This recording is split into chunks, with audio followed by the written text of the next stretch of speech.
Lorsque Sulayman alayhi salam a pris conscience du bienfait qu'Allah lui a donné, notamment lorsqu'il a entendu la fourmi parler. Ya ayyuhan namlu udkhulu masakinakum la yahtimannakum Sulayman wa junud. Ô fourmis, entrez dans vos demeures parce que Sulayman est arrivé avec son armée, il risque de vous écraser. Quand Sulayman alayhi salam, il a entendu ça, il a souri, il a ri. Et il a dit, en se rappelant ici justement de ce qu'Allah lui a donné comme bienfait en l'éduquant, en lui permettant de comprendre ce propos de la fourmi, parce que c'est un miracle, et également par rapport à tous les bienfaits qu'Allah lui a donnés qui sont revenus à son esprit. Qu'est-ce qu'il a fait comme invocation? Et ce qu'on doit apprendre par cœur ici. Rabbi awzi'ni, ô Allah, inspire-moi. An ashkura ni'mataka allati an'amta alayya wa ala waliday.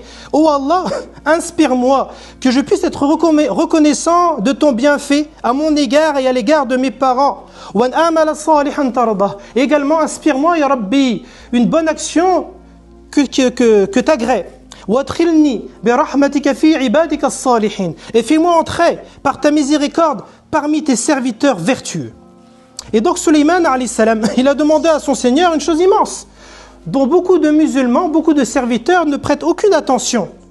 Ce n'est autre qu'Allah t'inspire, non pas qu'Allah t'exauce d'abord qu'Allah t'inspire le remerciement des bienfaits, qu'Allah t'inspire le remerciement des bienfaits afin que tu sois à la hauteur dans ton remerciement, afin d'être à la hauteur dans le remerciement. Parce que comme il est connu, comme on a pu lire dans les livres des ulama, que les savants ont divergé. C'est quoi le plus dur?